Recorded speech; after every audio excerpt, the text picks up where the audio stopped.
Hiring a real estate agent in Philadelphia can actually be very frustrating. You want to work with someone who is reliable, committed, willing to communicate with you, and someone who can get you the best deal whether you're buying or selling a house. So what are the steps that you need to take in order to find a good real estate agent in Philadelphia? I'm gonna lay out all the steps coming up. What's up, you guys? My name is Lillian Chuckweezy, and if you're new to this channel, welcome. Every week I jump on here to talk to you guys about all the different ways in order to sell your house as easy and conveniently as possible so you're able to move on. Whether you want to sell to an investor like me, or you want to list it with an agent, which I can also help you do, or simply just sell it yourself, you'll learn everything that you need to know in order to sell your house. And all I ask is that you please like the video, subscribe to the channel if you haven't done so already, and hit the notification bell so you don't miss when I drop the next video, because I can assure you these videos will help you sell your house. Now, many local large real estate brokers spend thousands of dollars each month to basically ensure that their agents are the most visible,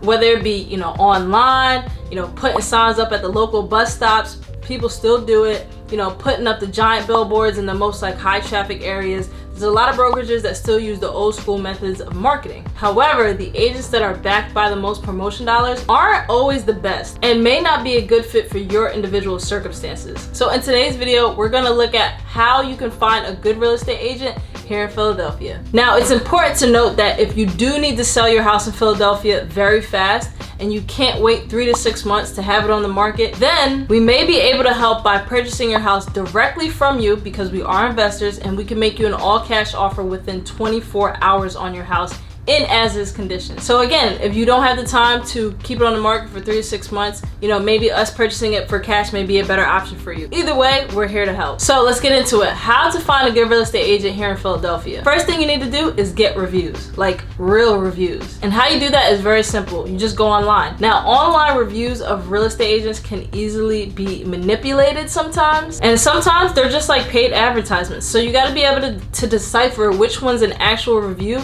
and which one sounds like something that somebody might have paid for, because the ones that are like honest reviews, you could just tell there's like a genuine feel to it, like this person actually worked with this person and got some type of value out of it, versus ones that are like ones that sound just like too fluffed up. So I guess you kind of just have to have discernment of which ones sound real and which ones sound fake. So with that being said, it's important to get honest reviews from any agent that you're considering working with, and any reputable agent will be glad to provide you with testimonials of recent clients and everything like that. Reviews are one of the best ways to see how any real estate professional is actually working out in the marketplace. As the last way to check out the agent, simply go on Google and type in the name of the agent, first and last name obviously, and include the word reviews in there, and basically just see what pops up. If you see a bunch of bad reviews on websites like Yelp and others, then see if the agent tried to engage with those negative reviewers online to solve the situation. Now, if the real estate agent is brand new, this doesn't necessarily mean you should immediately rule them out.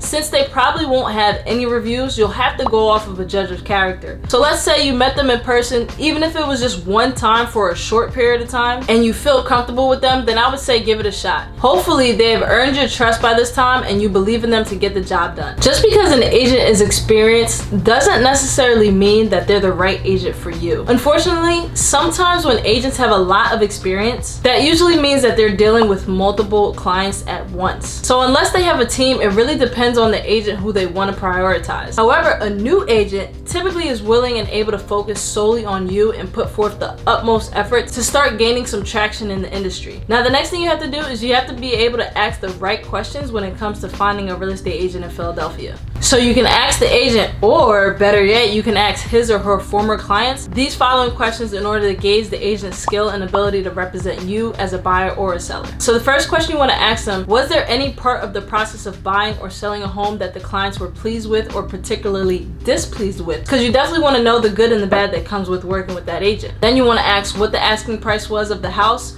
what the sales price was, what properties they have, what properties have you worked with in my location. You want to ask what similar size properties have you worked with, because it's important to choose an agent who has experience with the type of home that you have. And quick pause here, guys, if you are getting value from this video, go ahead and hit that like button and hit the subscribe button. I'm going to continue to give you more tips and tricks, so go ahead and hit that like button and let's get back into it. So the next thing you got to do is you got to check the real estate agent's credentials. You want to make sure that they are legit, that they actually have their still license and is still in good working order, because some agents do let their licenses expire for some reason, and you just want to make sure you're working with a legit agent. So you want to check with your state's real estate regulatory authority to verify the agent's licensing. And you know, people who are typically like more of a stickler are going to do that because they want to make sure, they just want to basically cross their T's and dot their I's and make sure like everything that they're doing is, you know, above board. And they just want to make sure that who they're working with is actually legit. So this is a way to do it. So while you're on that site, you're also able to look into the regulatory actions and the complaints against the agent. So if there's any major complaint, you'll be able to see that on the website and be able to judge whether you want to work with this agent or not. You also should ask how long the agent has been buying and selling homes.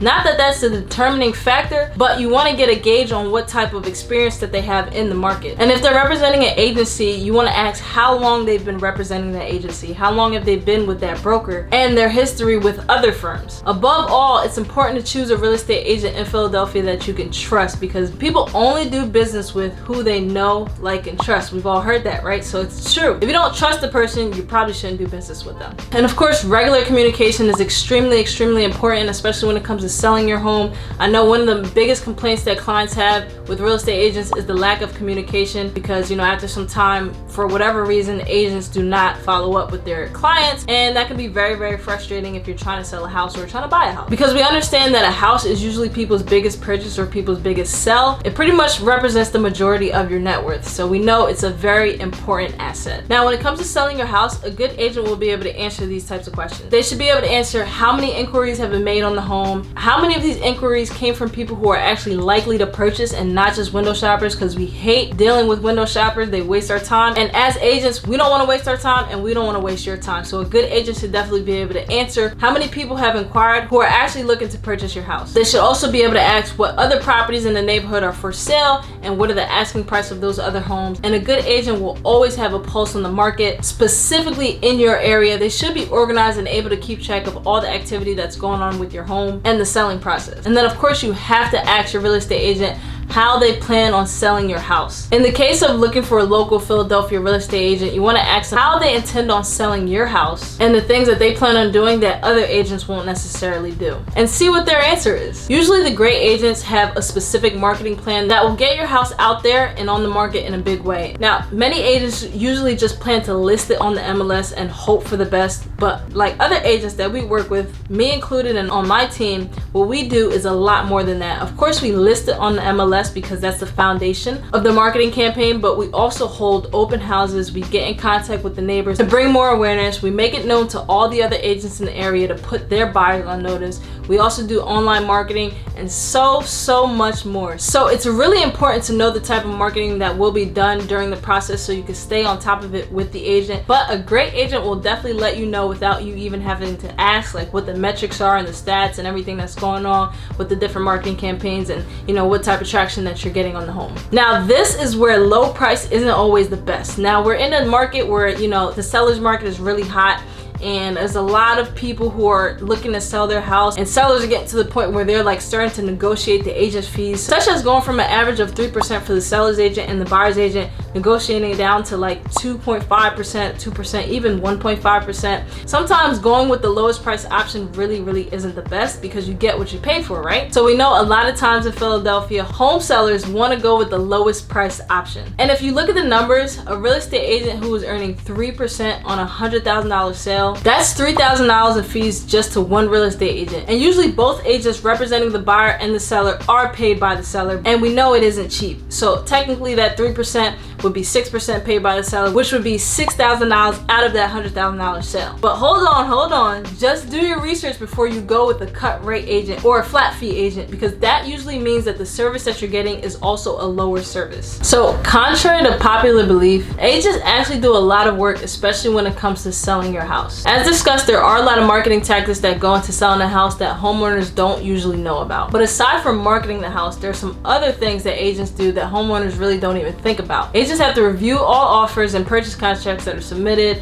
you know, evaluate offers, prepare net sheets for each owner. They have to contact buyers agents to review the buyer's qualifications and discuss the offers. Agents also have to negotiate all offers, of course, on the seller's behalf. They have to set up, you know, time for the loan approval and the closing date. They have to prepare counter offers. You know, we got to stay on top of the loan process by contacting the lender weekly. coordinate with the buyer's home inspection, schedule the appraisal, and make sure that, you know, we're able to provide comparable sales to get a fair appraisal price. You know, we got to coordinate the closing process with the buyer's agents and the lender, and ensuring all the forms and the information needed to close. There's a lot that goes into it, which is what you're actually paying for with an agent. So there is a lot that goes into the process of selling your home. So choosing the right agent is very, very important. And some of the best real estate agents in Philadelphia have great marketing systems and are able to sell homes faster and for higher prices when they have the right processes in place. So even if you were to find someone to sell your house for, let's say, a 1.5% fee, you got to look long and hard at whether they'll actually be saving you money in the long term. Because if you're dealing with an agent who's not able to sell your house in a certain amount of time, then essentially you'll be losing money as opposed to, you know, gaining the profits from the sale. So the same goes for selling your house to a local real estate investor like us. The highest price offer isn't always necessarily the best. Sometimes we make offers on houses that, you know, we get beat out in terms of pricing, but homeowners still want to work with us because the terms make sense and we've gained their trust, and they understand that we're actually committed to closing the deal. So when it comes to you and your house, you look at the terms of the deal the house buyer is offering to you and ensure that they are able to close on time, because every month that goes by obviously costs you money between your mortgage, taxes, insurance, utilities, and anything else to essentially hold the property. And it's important to avoid low quality real estate agents, because a good real estate agent can make selling your house a very smooth process and a good experience, which will work best in your interest, obviously. So go out there and do your research and find a local real estate agent that will fit your needs best. And if you do need help to sell your house, we'd love to make an all cash offer on your house. And we can make you a no obligation offer in 24 hours or less. And you can weigh that option against going a real estate agent, or we can even help you list it if that cash offer isn't a fit for you. So just go ahead and click the link in the bio, fill out the short form on the next page, and get this painless process rolling. Again, either way you go, whether you want to sell it to us directly or you want us to help you list it, it really doesn't matter. We're just here to provide you value. If we can help you sell your house easily and conveniently, that's a win for us either way. So there you have it, guys. I hope this video was helpful. As always, please subscribe to the channel. Hit the like button if it was helpful for you, and if you haven't done so already, hit that notification bell so you don't miss when I drop the next video, because I can assure you that it'll help you sell your house. Until the next time, guys, stay blessed and stay safe.